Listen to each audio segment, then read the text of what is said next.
This is where my grandfather, great-grandfather, George Tate,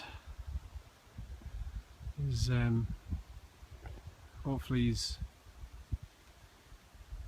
buried here.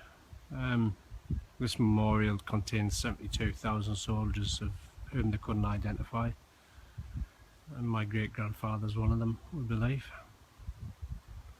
This is a very very special place, and I'm glad I've come here today to visit them in Thiepval Cemetery in Somme in France. It's a very moving place. It is.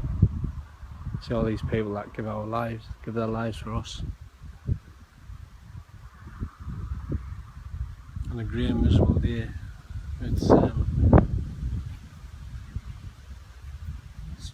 It brings it home to you, all these people that have passed away. These are some of the people. Hundreds and hundreds of soldiers died here, and as you can see, it's all covered in scaffolding for the memorial, 100-year memorial next year.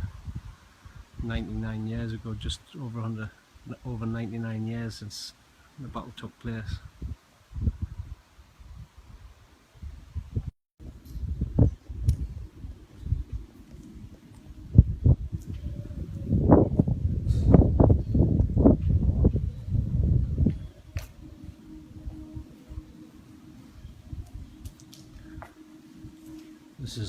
This is my great-grandfather, George Tate.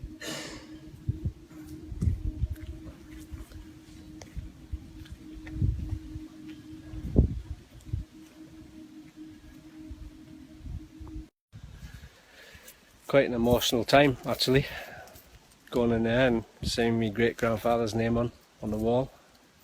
So far away, he must have been terrified, absolutely terrified. It's a beautiful countryside, but this must have been hell on earth.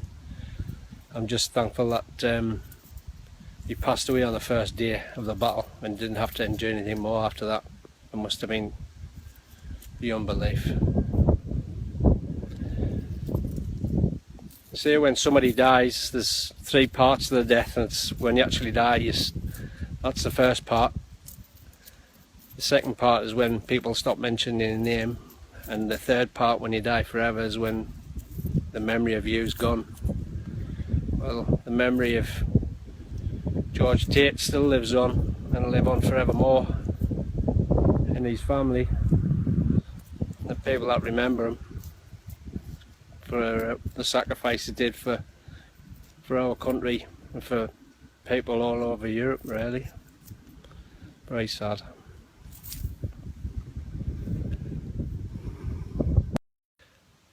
Just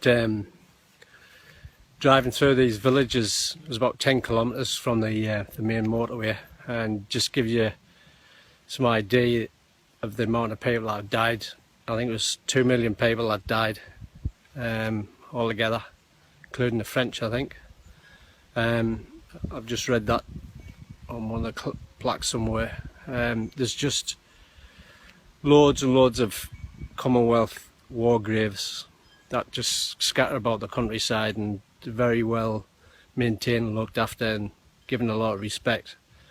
But I just think about the scale of the battles that must have occurred here. I know it went on till about November, and then they made some headway against the Germans, the French, Australians and the British against the Germans there. And I just can't believe it. It's a very peaceful place, and a beautiful place. But like I said, this would probably have been a nightmare. Well, not probably, it would have been a nightmare to be in. Trenches and the probably artillery, I think, and they were using planes and things, so it would have been a pretty bad place to be. And I think sometimes we'll lose face of the fact that you know, people nearly 100 years ago were fighting, so we had a bit of freedom, and we're still fighting these days, aren't we?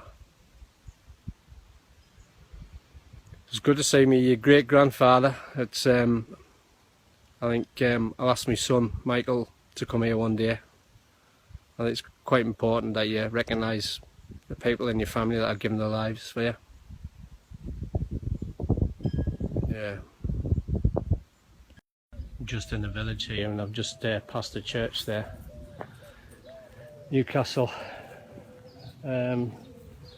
Northumberland Fusiliers have placed a beautiful chair here in the village. It's unbelievable. That's fantastic. I love the church here. To the eternal memory of the officers, NCOs and men of Newcastle Battalion of the 16th Northumberland Fusiliers who manned the trenches in Thiepval from early 1916 and valiantly attacked the Thiepval defences on the 1st of July 1916. Wherever the fates call.